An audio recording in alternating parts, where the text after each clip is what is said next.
Hey everyone, Patrick Spencer, co-host of Kitecast. We're excited to have our audience joining us today. I have two fabulous guests, Arun DeSouza, who hails from up in the Michigan area, and Mike Crandall, who's in the Colorado Springs area, if I remember correctly. That's correct. Gentlemen, thanks for joining me today. Mike, I'll do a quick drive-by and then I'll let each of them introduce themselves. They'll do a better job than me. They both have really impressive careers, a lot of experience. They're going to add a lot of value to today's conversation. We're going to focus on our top 11. I'll tell you why it's 11, not 10. Data breach report in 2024. It's actually a good story, or I think it is. Arun, he's a former CISO, among other things. I think he's a CTO. Those of you who've had a chance to check out the podcast episode with Arun from a few issues ago, make sure you do so. If you haven't, if you have, you might want to take a listen again, because we covered a lot of ground during that conversation that I think the audience will find helpful. He's former CISO. He's a board member and advisor for a number of different companies, both startups as well as high velocity tech companies. And he presents at a lot of different conferences. I'm on, I follow him on LinkedIn. It seems like every day he's presenting at some different event and having some party or dinner. So he's a much more exciting life than me anyway, maybe not Mike. And Mike, he's the I want an invite. Sorry, I just want an invite now. Mike, a 20-year impressive military career. He transitioned out of that. He co-founded and is the CEO of a company called Digital Beachhead. And they provide a lot of different services, including virtual chief information security officer services, but they're 3 CPAO, among other things. I'll let the two of you introduce yourselves and what you guys are up to currently. Arun, let's start with you.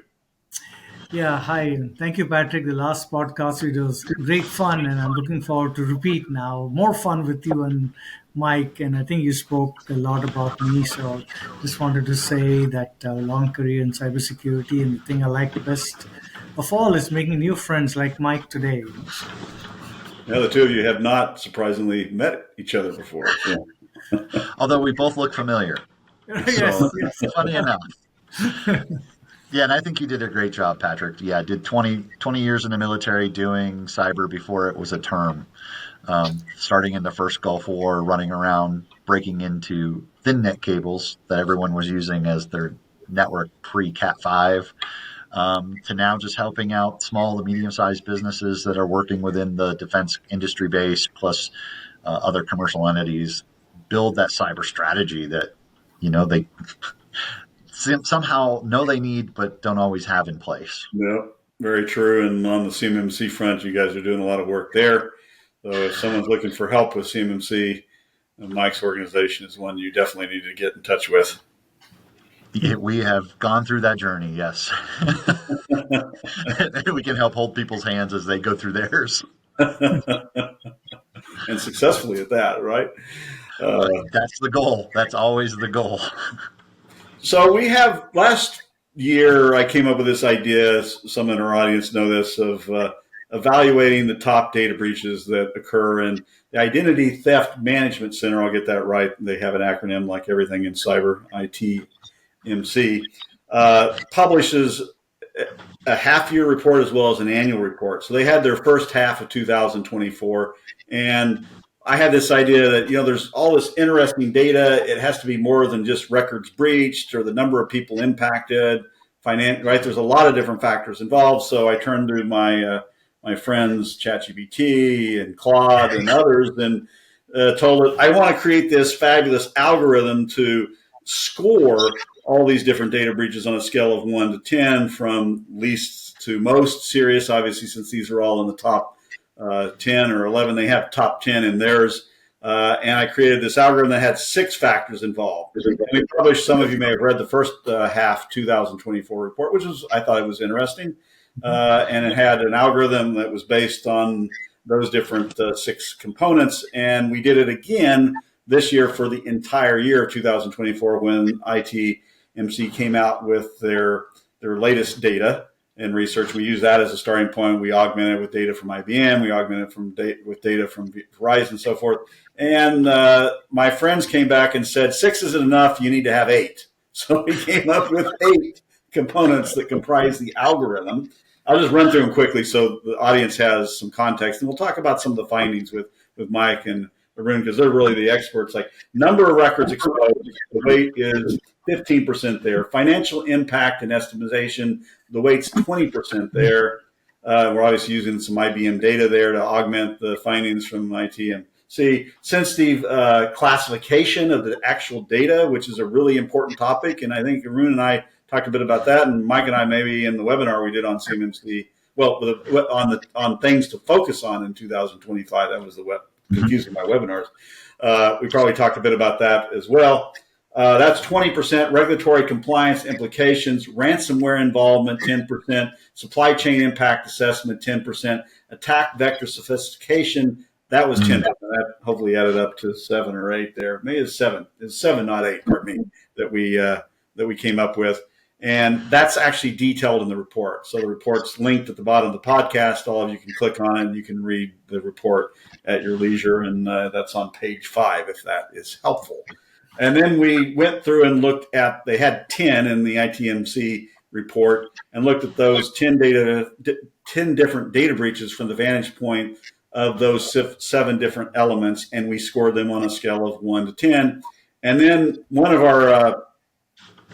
my colleagues came and said, well, how about the national public data breach? It was huge. In fact, I was hacked, he told me, and all of my bank accounts have been frozen. So, that wasn't included in their data. So we threw that into the mix, and that's how we ended up with 11 rather than 10, which is hopefully an interesting story for our audience.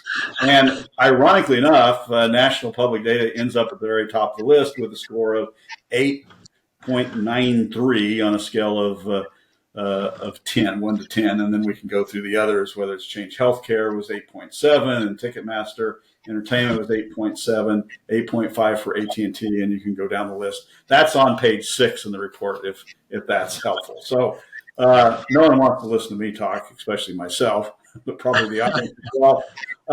Let's dive into some of the details. Arun and Mike have digested the report. Let's start by looking at industry shifts and trends, and then we'll look at some other elements later on in the podcast. But financial services, if you look at it, seem to overtake healthcare, at least in the findings we had when you look at the top 11. Now, if you go and look at Verizon or IBM, they still have healthcare there at the top in terms of the total cost of a data breach, which I suspect won't change this year. Things may be changing. But, 3 of the top 11 were in the financial industry. Arun, let's start with you there. Do you have any thoughts? Why is that the case? Are cyber criminals paying more attention? Seems like healthcare breaches are in the news every day still, but are they paying more attention to financial services because there's more money there? There's more data that's sensitive? Well, yes, I agree. But I think it's the immediacy, right? You want ROI on a bad investment or bad attacks of the time they're making is much, arguably easier to go after the banks because they have a lot of money. Healthcare, on the other hand, trying to get money from them may not be as easy because they have trustees, board, HIPAA, and they probably will not pay you, right?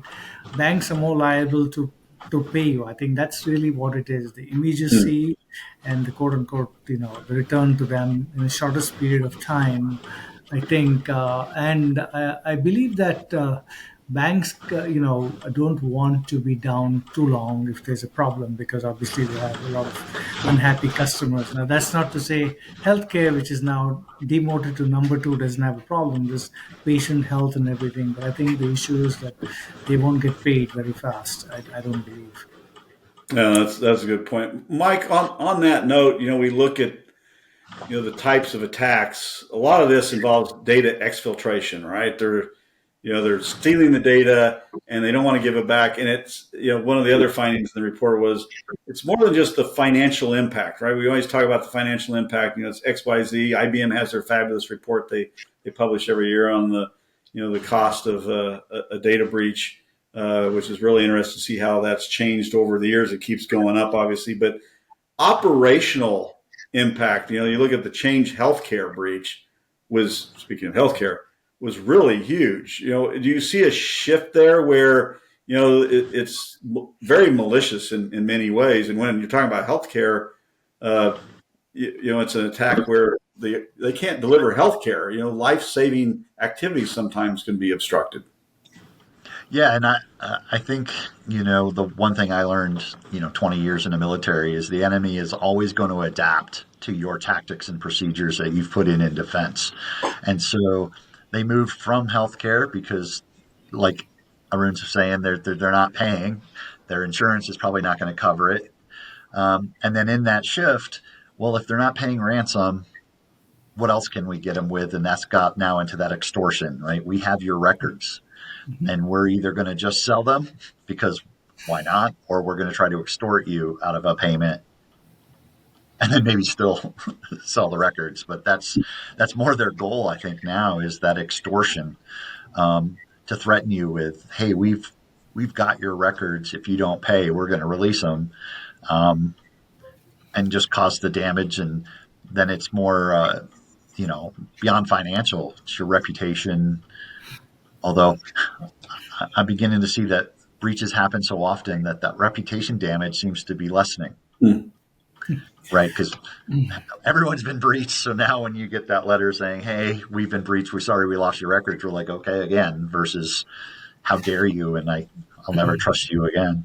And a little tidbit, a few years ago, I was at one of the conferences that Patrick was talking that I speak at, and there's another speaker there that actually had done a study on companies that had been breached and what happened to the stock price. Well, expectedly it went down, but what was shocking to me is the stock price rebounded in, I won't say almost no time, but relatively almost no time. Because to your point, I think reputation is kind of okay while it goes.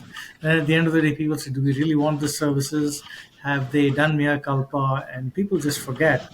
People's memory is short. So I think, the reputation impact doesn't have the same gravitas as it used to in the past, I don't think. I think you're right. I remember doing a webinar with Charles Carmichael from Mandiant. It's probably been 2 years ago or so. It has been a year and a half ago. And he noted in some of the supply chain attacks that they were seeing, that more and more organizations were opting not to pay the actual ransom.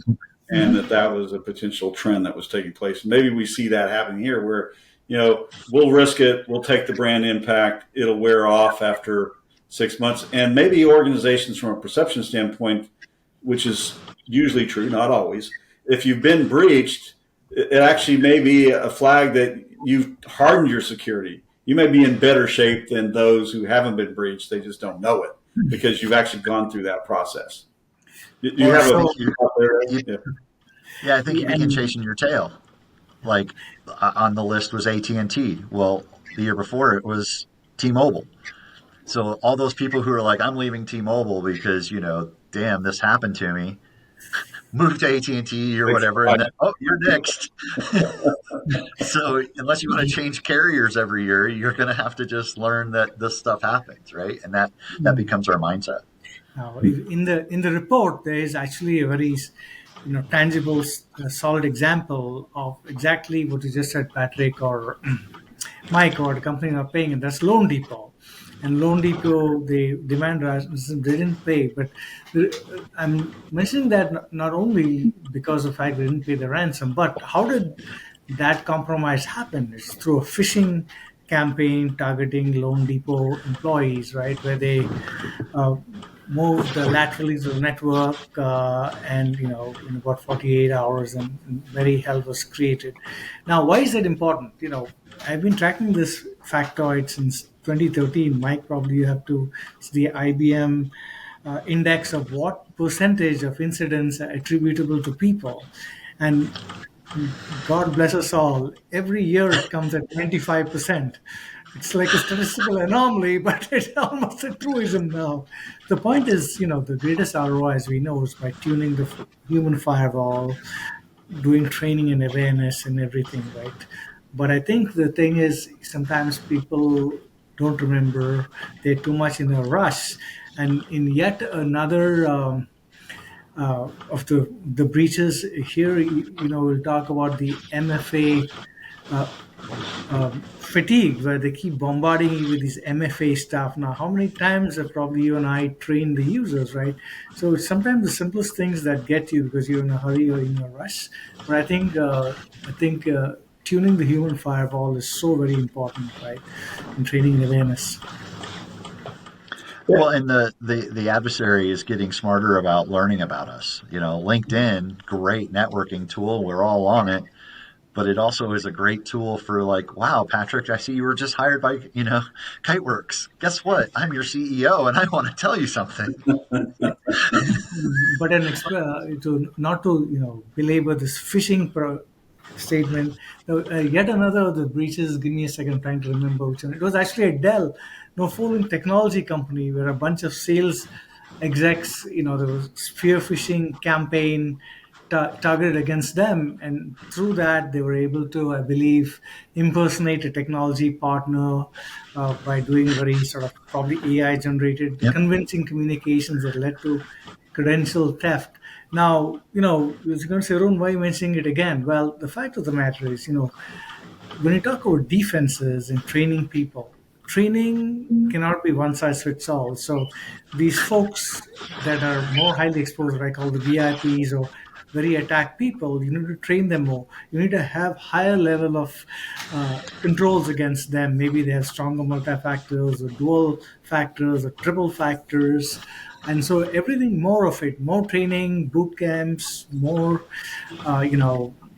controls and more challenge response and things like that. Of course, zero trust, obviously my favorite subject, one of them. Anyway. Well, about half of the 11 were the result of a credential theft, which usually goes back, and you have multi-factor authentication. Everyone has that in place now, but credential theft continues to plague organizations. Why, 5 of the 11? Why do you think that's the case? I think because it's social engineering, right? Social engineering. These guys, like you mentioned earlier, Mike, and I was paying rapt attention. Is you're on Twitter, you're on Facebook, you post all these different things, and typically, for example, when people are trying to compromise, they go, "What's the name of your favorite dog?" Well, your favorite dog name was where again? On Twitter. Your birthday was where? On Facebook. And it's so much easier for people to harness information now, right? I mean, I remember last year there was this two two big casinos got hijacked or hacked Yes. last year, and I don't want to mention the names. One, of course, refused to pay, and the other said we can accept it. The other paid. But how did that actually happen? By this exact thing, social engineering, where Yep. of all people, they spear phished an IT employee, if I remember correctly, at least in one of the Yep. places, right? And one would think that, okay, IT people are quote unquote better, more aware, but hey, they're people too, they forget, they're tired, who knows, right? So I think social engineering is the biggest threat. And I think with AI coming, the thing that I really worry about is the attacks like the one against Dell become so much more sophisticated, right? Especially not, and it will become omni-channel. What I mean is, it won't just be through passive email. I believe it'll also happen through wishing, the voice, right? But deep fake videos, and Hmm. and then what they may even do is they may play a message that imitates your dad, for example, your mama or Right. something, and then actually through a voice modulator, then ask you a trick question, right? You think you're talking to your dad, and things like that. I think, yeah, I love AI, but just sometimes I wonder, you know, is it friend or foe? Of course, I think it's largely friend, of course, but it's like anything else. And the point I mentioned that is training and awareness is one side, but governance, putting the guardrails, policy driven, supervisory AI, and everything. We need to do all that. Does any of that resonate with you, Mike?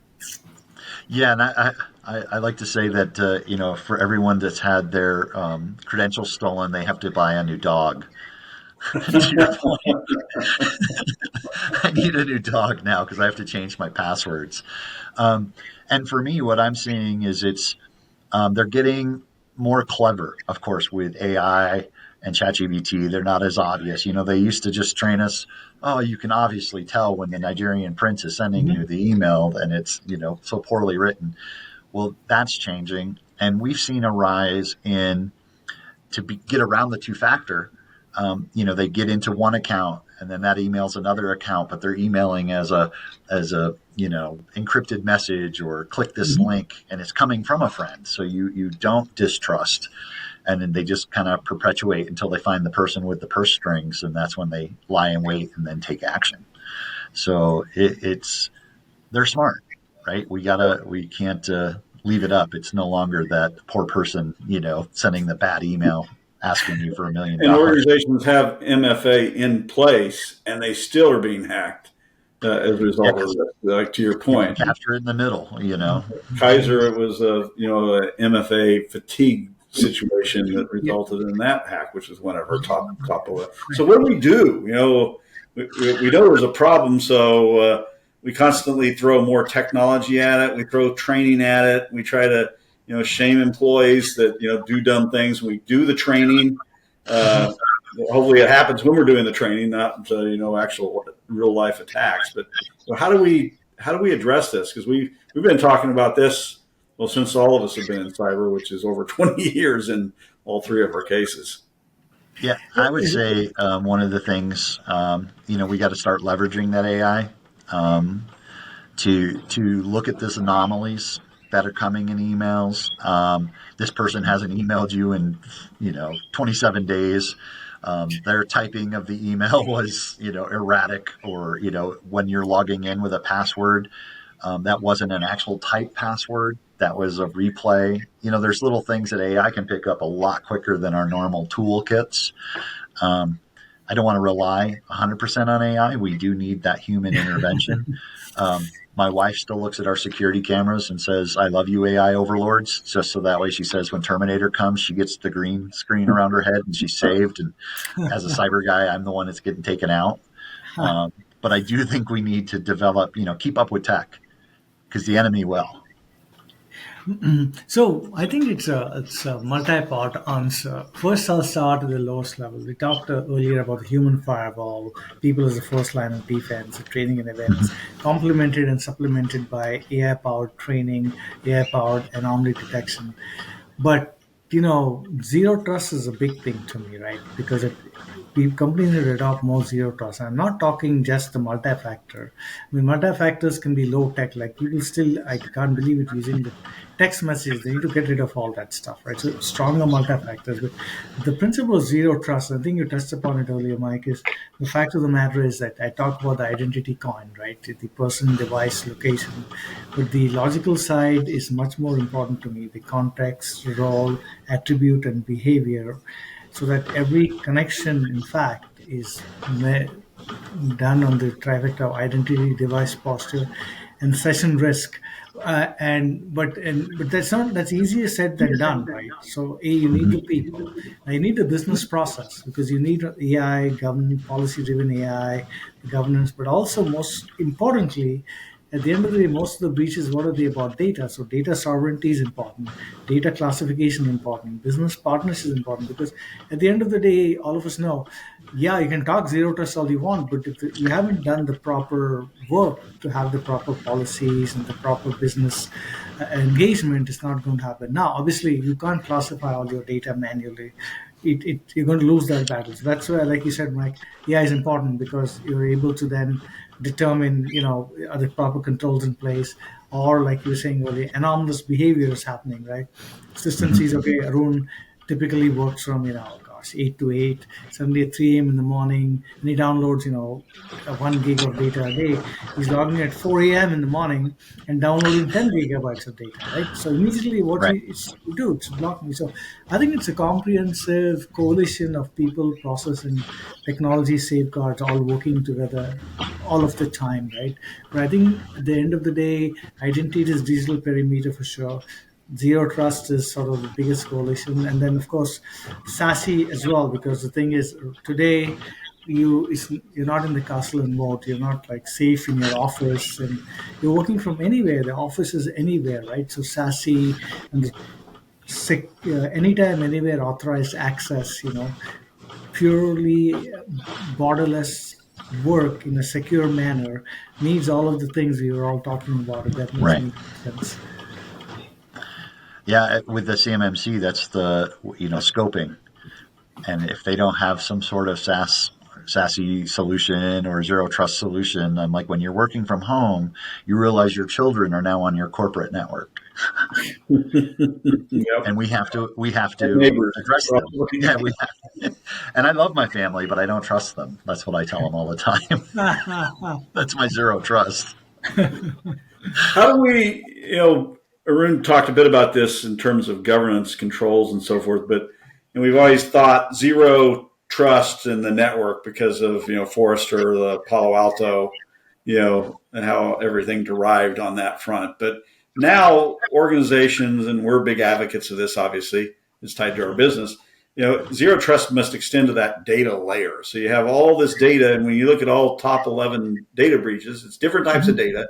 We'll talk about data classification, sensitivity here in a moment if we have time. I'm sure we will. But how do you extend that zero trust layer to the data, just not the network?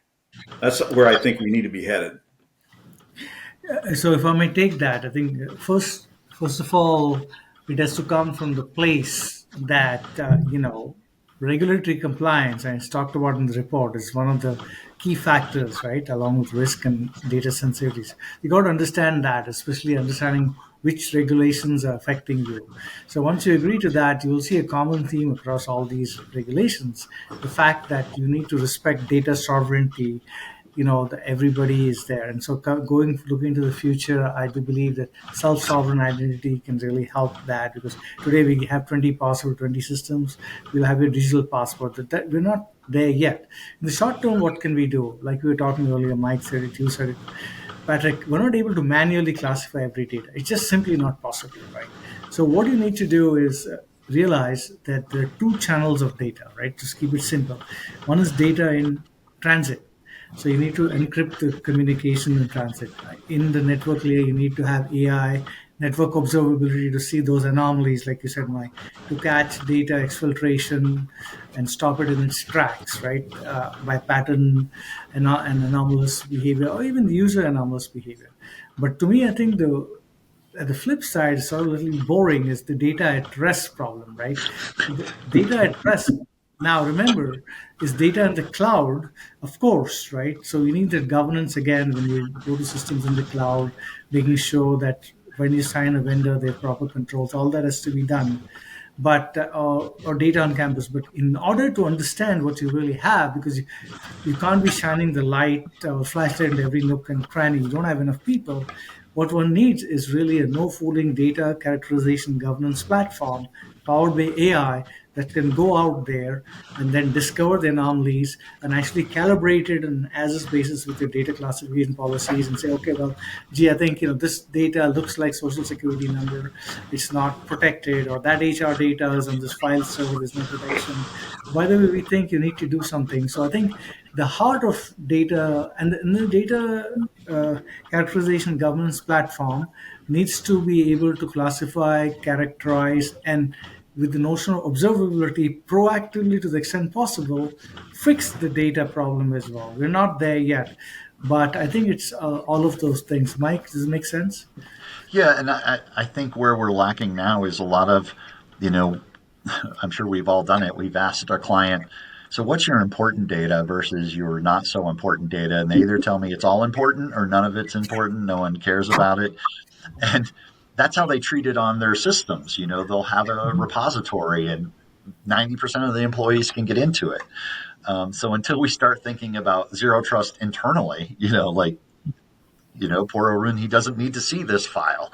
That's nothing to do with his work, and we can properly restrict it. Then we can do that externally too and say, okay, using all the tools you said, we got to be smarter about it. But it needs to start internally where we know, no, this stuff only 10% of the company needs to see. And then in addition to that, what is your stale data? Arun, Hmm. when you talk about data at rest, we have probably less than 20% of the files and data that we have that we use on any regular basis. So how can we archive and put into some sort of cold storage this data that we may need to keep, but we're not going to be accessing it? So that way it's kind of out of touch, out of line, and we can segment it out and keep it away, then your protection footprint is much smaller because you've Absolutely. got stuff kind of cold storage away. Point. Well, we'd argue, Arun said data in transit, data at rest, and we would say data in use, to your point, Mike, right? Mm-hmm. You have some data that is used, that 20% or whatever that percentage looks like, that is used internally, but also externally with third parties, which is another aspect in the report, where you open up all these third parties who have access to data. And if you're not using the right governance controls, like Arun referenced, then you're exposing it to risk, because there's people who are looking at it who don't need to use it, should not be looking at it. And they might be forwarding it or changing it when you don't want them to do so. What was your sense in terms of third party risk? Or is governance, comprehensive governance, the answer to solving that problem?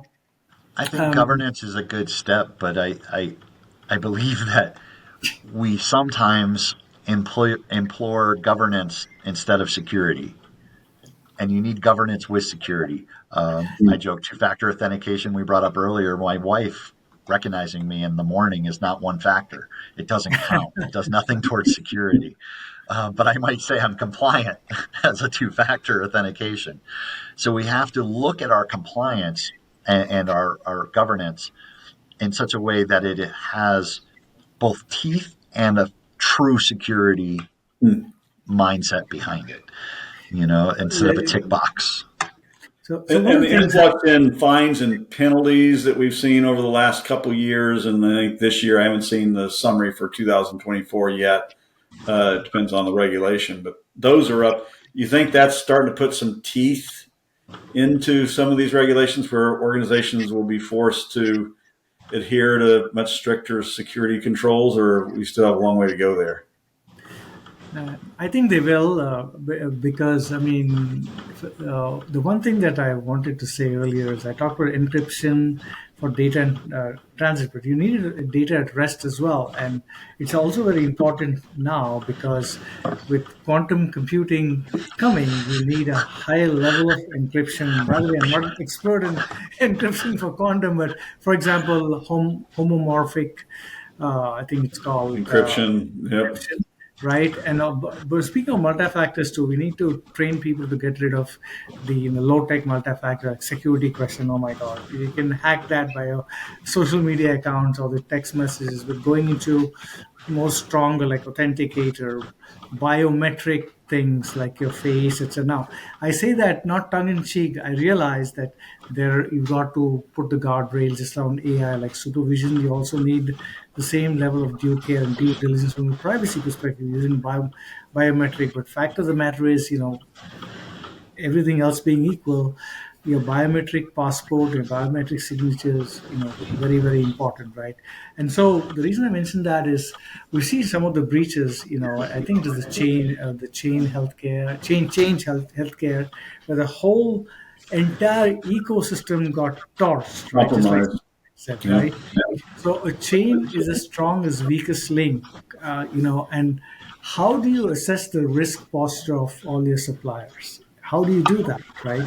It's very, very difficult because, the way that some of the big companies do is they send you this literally 300 question or 20-page questionnaire to fill, and they say you have 2-3 and we may audit you. That's not the way, right? That's just not the way. It's a partnership. It's almost to the extent that you've got to. I think this is where I think public-private and private-private partnership can come, and there's sort of industry-specific coalition. Kind of taking the thing from the cloud, right? You have public cloud and private cloud, but you have community cloud. So taking the same principle, saying in action across the supplier and manufacturer ecosystem, to have those communities of practice, right? Where people come, they share everything, because no one is smart enough to say they know everything. So I think what we need to do is not only just focus on the technology and encryption, but really building the partnerships across public, private, and private, so we can all work together in what I call the power of federation, if that helps. Yep. Yeah, and I'd like to say that the problem that we're having is, so many companies feel like an island of themselves, but they feel that they've spent money and therefore they have cybersecurity. And I like to tell people cybersecurity is a myth. because you're never getting there, right? It's a journey, but Mhm. there's no end point. You're not going to Constantly spend evolves. enough.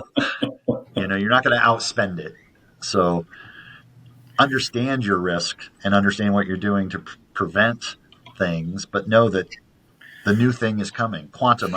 I use my Arun, the can of worms. When you said quantum, I'm like, oh no, he's opened that can of worms. Encryption's I don't dead. have to. Because it is. We have to figure out what's next, right? What's next? And if we're always saying I've spent, therefore I'm safe, you're not there. You got to constantly be looking forward.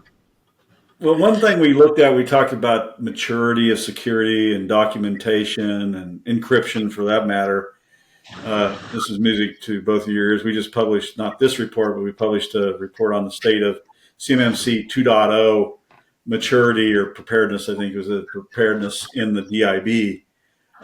And those organizations that said they worked with experienced third-party providers like you guys came back and they had much. I mean, we're talking twice as many in many instances. Better, comprehensive security controls in place, encryption in place. Why do you think that's the case? And do too many organizations forget that step? On the CMMC front, you're probably seeing that, Mike. You're being called in. Yeah. They're beginning to panic. We don't have CMMC compliance. We're going to lose our business with the DoD if we don't get this CMMC by the end of the year. And you're peeling back the layers, and it's a train wreck because they haven't worked with an experienced third party like yourselves. Yeah, and I think that goes to so many senior leaders that think the IT department are omnipotent and know everything about everything that has to do with IT, and they just go, they've got it. And if you look at some of these regulatory controls and implementation of those controls, it can be so nuanced that an IT person might just say, and bless them, they're doing their best, but their job is to keep the bits flowing, right? The printer's printing, the boss happy, and they're like, yeah, we're doing that. We have two-factor. But what is it? And is it meeting the intent of the control and, digging deep into, like in CMMC, the objectives under the controls? And I think what we're seeing is a lot of those people who don't have that expertise brought in are relying on what they consider to be their experts, which they are for what they're doing, but they don't understand that whole compliance side of things.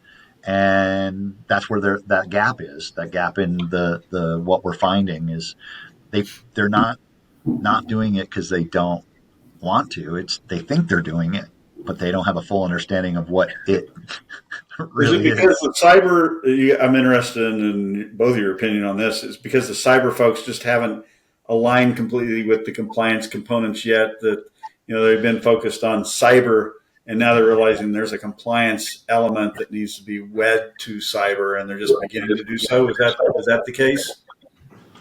Yeah, I think that, and a lot of the times we're just getting the job done.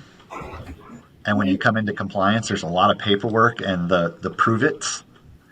And, Patrick does it because he's the admin, doesn't really cut it. Or, Patrick's the person who monitors the logs.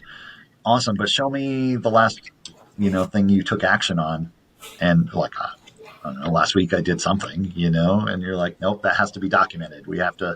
What actions did you take? Were those actions approved? Did it go through a change management process?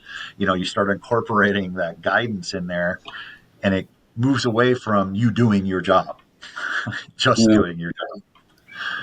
Yeah, I think it has to change, right? For example, if we take the example of OT security, right, in manufacturing, the OT people versus the IT people, not everywhere, right? Because each are doing their own thing, and then you may have breaches through suppliers who come in through unsecure networks and so on. So I'm going to postulate that companies need to understand that there is an overarching umbrella. And what is that umbrella? The umbrella of enterprise risk. So if you agree to that sort of umbrella, then under that umbrella is security, privacy, audit, governance, they're all part of the stuff. So I think, normally what happens is enterprise risk in companies is basically like check the box, like throwing darts and say that risk is this, and this. But at the end of the day, there's got to be at least a programmatic level collaboration across those functions, because a multidisciplinary problem, right? Because not any of the functions can know everything about everybody else. But if there's the mandate that comes from the board or the audit committee or the chief risk officer to say, guys, you got to play nice. We need to make sure, okay, what's our balance scorecard to minimize risk across the entire thing? What are risk minimization goals for this year? What are the initiatives? What are the processes? What are the investments we have to make? That's got to be the conversation. So back we come full circle again to the notion of the partnerships now inside the company, intra-company partnerships, which I think too often don't happen because, like you said, Mike, we're all very busy, or Patrick. But I think the fact is we keep having to do more and more with less and less. And if each of us functions an island, how's it going to work? The whole thing is going to come crumbling down. And I say that also because I read an alarming article on LinkedIn the other day that the CISO is being demoted in the organization. It's already under IT, demoted even further, some cases reporting infrastructure or whatever. But the thing is, that's to me antithetical to the notion that enterprise risk is where every company should pin their hopes to drive their mission and vision forward. Yeah. And how do you ensure that that's the case where you have all those islands interconnected? You have bridges built between those islands, unlike here in the Pacific Northwest where we don't build bridges. You have to get on a boat to visit the islands. How do you build those bridges? Do you have any suggestions there? Well, in the absence of the fact that there's no corporate sponsor of the CRO or the board audit committee, right? I think personally, in my opinion, the chief information security officer should be that evangelist, storyteller, and relationship builder, because no one else is going to do it, right? And it's important to take that, and I've done it also, building those partnerships, one relationship at a time, because when you build those relationships, it's a rising tide lifts all boats, right? So when all of us are riding the same tide like surfers, right? I think we are much better off. So I think rather than saying what we can't do, how much more we can do together. But for that, I think the CISO should be the thing. But honestly speaking, I think some corporations are already there where the security officer is a peer of the CIO, and in fact, or directly report chief risk officer. Because there's some level of corporate sponsorship. We've got to elevate the conversation, because otherwise, it's like the beatings will not stop, right? You can't work like that all the time. It's demotivating. You can't be a scapegoat. You've got to be an equal partner. Then, well, you should be invited to be a partner. But it's not always going to happen. We know that. So if you want to be more successful, you got to make that investment of time and effort. And look, everybody's not going to be a friend. And you're not asking them to be a friend. But what you're trying to paint to them is that I'm your ally, I'm your partner, I'll help you, let's work together. And some may not jump, but largely speaking, most will. So I think the principles I would say is, vision, collaboration, execution. You paint the vision for these guys, power a relationship, commit to collaboration, insist on it, even if the extent going to lunch or going to coffee or inviting them to your own round table, the CISO round table once a month or whatever. Yep. Because once you do those two things, then the strategic roadmap to minimize enterprise risk with the security plan, etc., can be executed in the proper way with balanced scorecards and those things. Patrick, does that make sense? Yeah, that's exceeding. That's a whole white paper. The next talk we'll do. We transcribe it, we put it into Claude or Chat GPT, and we got a white paper from everything you said. That was great. Exactly. We fight hard, play hard. So that's military training. You do the work, but then you also go out after work and you build your teams that way. You have to have that connection as people. That's very true. One of my guys who's a coder and focused on delivering on some projects, he complains when he goes to the company events. Everyone sees him, they talk to him, and now they know how smart he is, and they come to him wanting help on their projects. So, but maybe that's positive. He's got to learn to dumb it down in public. That's all. You just got to know your limits. It's part of that team building. Exactly. Well, we're about out of time. This has been a fascinating conversation. Before we wrap, I just, we'll start with you, Arun. Do you have any thoughts in regards to the report, anything that we missed or, key takeaways for you? You guys have talked about some of them already, but anything that we may have not touched on yet that you think is worth mentioning? I think I have a few things in my mind. Starting what I got from some of the high level the attacks. In no particular order. I think the API economy. They talk about the API economy, and you and I talked about in the last podcast API security. I think some of these breaches could have been prevented if we had stronger API security. Making a commitment to that. You talked about earlier cloud misconfiguration. People take things for granted. So I think we need to strengthen that security posture. And we've flogged this ad nauseum. Identity is a digital perimeter, but this identity-based attacks keep going up all the time, and yet our controls are not keeping up. We're not adopting zero trust fast enough. Still using antiquated multi-factors, right? And then, of course, the thing we didn't talk about, we touched upon is the notion of patch management, right? Because you need to be making sure, because how many of these top breaches were done by misconfigurations and vulnerabilities, right? And the thing that's interesting to me is that some of these breaches, they were not just it's not like a one and done. Like I think you mentioned it earlier, it's like they're patiently waiting, they're evading you, they're sitting in your home, so how do you do that, right? The stealth mode, they're there. And then I think some of the other things that we can do is, commit to zero trust for sure, right? And then I know, Patrick, you talked about it earlier, data minimization, right?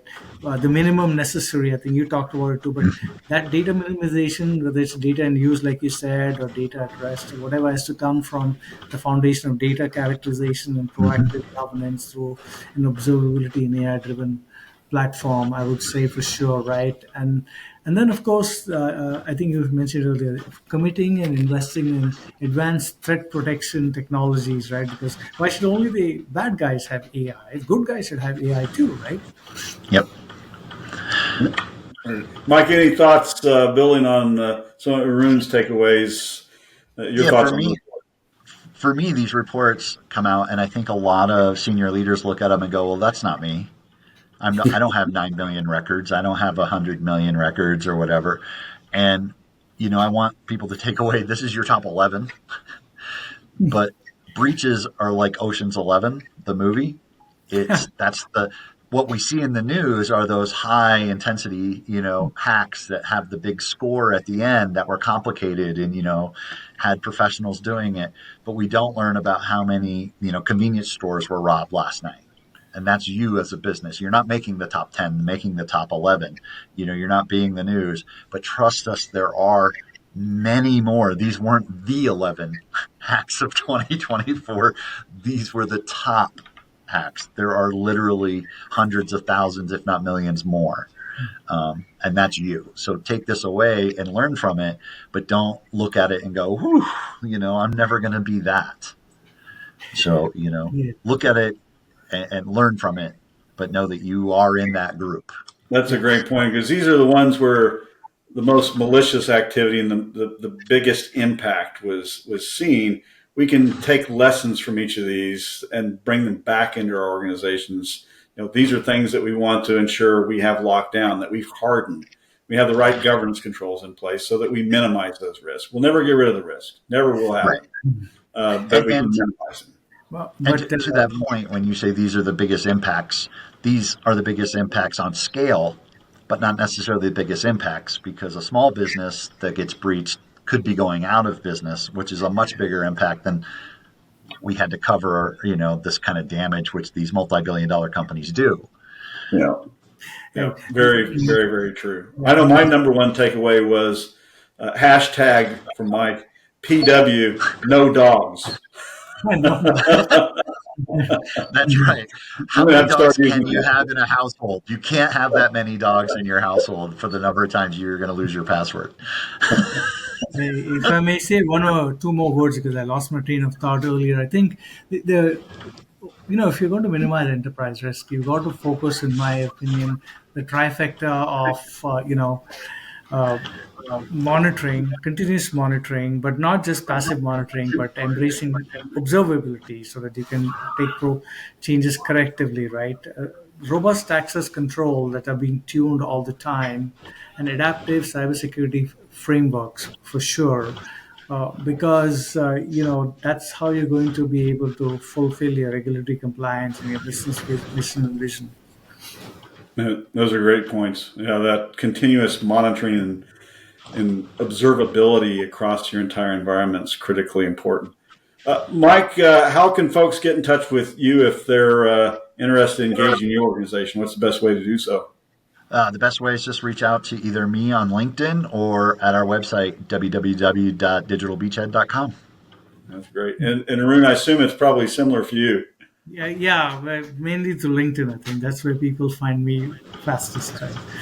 I think everyone's there. But no, thank you, and thank you, Patrick, for this opportunity, and Mike, thank you also collaborating on this. It's been great fun, really. I had no idea what this was going to be about, but man, we had a great conversation and a ton of fun. I don't think Ditto. we followed the outline at all that we put together, but it was an engaging conversation, and hopefully your audience found it helpful. The Yeah. report, make sure you check it out. It's a link for our audience at the bottom of the podcast page.